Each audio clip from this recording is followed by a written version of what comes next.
Carl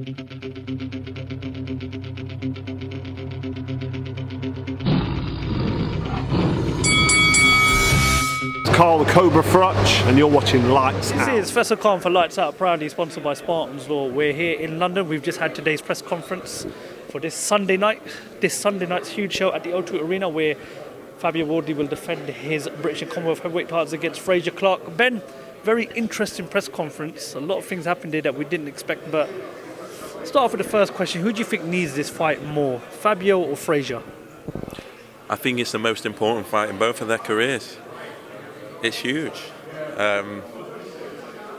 If you think back with the history and the narrative, obviously you'd say there's a lot of pressure on Frasier Clarke. Of course there is, as the Olympian, as the man that's come under scrutiny. But ultimately, Fabio Wardley's never been in there in the ring with someone like Frasier Clarke. I think it's a huge fight, but it's a huge platform for them both. And I said up there, reminds me of Dillian Whyte, Anthony Joshua. What that did for both their careers was incredible. Both of them went on to be pay-per-view stars in their own right. And when you've got heavyweights at the tail end of their career, you know, Tyson Fury, Anthony Joshua and Alexander Usyk might all be retired in the next 18 months, 2 years. And so we've got to create some new heavyweight stars in this country, and both of these guys deserve this opportunity. Huge amount of pressure on both of them. There really is. I think when they both retire, whatever happens on Sunday will be the most important fight of their career. I'm glad that you mentioned Dillian Whyte, because it's kind of going to lead to my next question. We saw him come back in Ireland a few weeks ago, and I know you're still kind of like trying to build a stable, and you've got some top heavyweights, but would Ben Shalom, Box and Sky Sports be interested in working with Dillian in the future? 100%. Always admired Dillian and obviously worked with his team for Fabio here. But he's always remained a free agent, always throughout his career, and I respect that, and so is Fabio Wardley. And you're seeing he's reaping the rewards. You know, he was built on Matchroom shows and did really well for them, and then went to Queensbury and had a fantastic opportunity out in Saudi, earned some real good money over there, and then has come over here and been able to headline on Sky at the O2. So I understand how they like to work, and I think it comes with risk, comes with massive risk, because you don't have the fallback options and this and that. And Dillian, when he was a free agent, maybe there were less options in the market, and so he was really with one promoter. But I expect him to stay a free agent. He'll take the opportunities that come to him. But yeah, a great guy, someone that is a massive character in British boxing, and it would be great to see him back.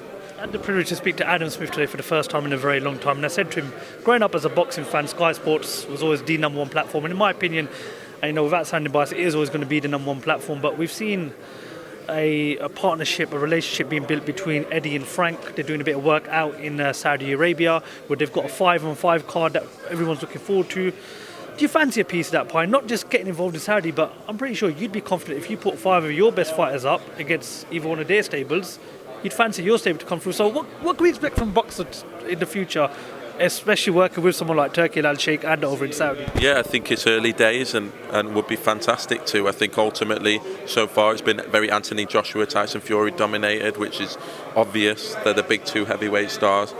I think Sky Sports, for me, has never experienced maybe a platform like DAZN that's spending huge amounts of money, way more money than they've ever spent on boxing, and that means it's great for boxing. That means there's going to be boxing on every platform. But as you said, you can't beat the big Sky Sports nights like that we've had this year with Jonas Mayer and Buatsi Aziz and this at the O2. The numbers are huge. I think our job is to put on the biggest nights we possibly can in Britain and try and create events like this that can cross over, that can bring new fans into the sport.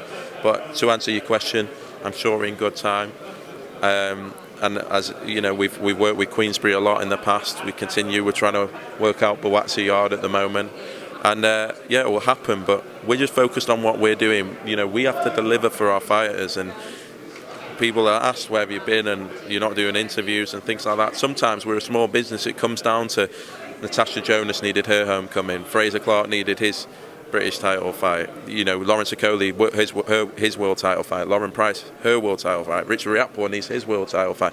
We're delivering for our fighters. Buatsi and Aziz had their big night. we have to deliver for our fighters. That's our focus, and giving them the platform and the opportunity. And what will come will come. But as long as we're doing what we need to do for our stable, then we're happy. And it's been an unbelievable start to the year, and we've got a big summer to come. One final question before I let you go. I know you've been asked this question a few times this week about Dalton Smith and Adam Azim, but I'm not going to ask if or when, because I know it's going to happen. But does it make more sense for it to be for a European title, or for maybe a vacant title, or even perhaps a unification title with those two, because they are two phenomenal fighters, and it's a fight that could sell out any arena, or even perhaps a stadium in the UK? I think it can. I think we've seen with this fight, they only get bigger. This is could I have dreamt that we'd be able to headline the O2 and sell this many tickets and create this much noise? It almost feels like a pay-per-view because of the narrative, and it's at the right time. And so, look, it's a huge fight, and when it does happen, it will be a huge fight, and it's exciting because you have British fighters coming through in the same weight division. Remember Brook and Amir Khan? That definitely happened too late. But you made it happen, though. We made it happen, but when those fights happen, they are enormous, and we've got a big one on Sunday, and that will be another big one down the line. You know what? One final quick one, and I've always wanted to ask you this.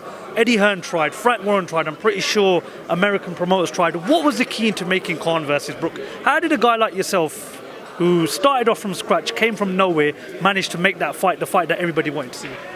To be honest, I have to say, I have to thank both fighters for that. I built really good friendships that still last today. You know, they always stay in touch. Our families know each other, and I think it came down to just relationships and everyone wanting each other to do well. And I'll always be grateful for them. That was a huge night in my career and our career. And both Kel and Amir are really, really good friends. And maybe it just came down to personal relationships. Top man. Well, Ben, appreciate your time as always. Hopefully you'll enjoy Sunday night like we do, and we look forward to catching you after the fight night. Thank you, brother. Cheers. Thank you.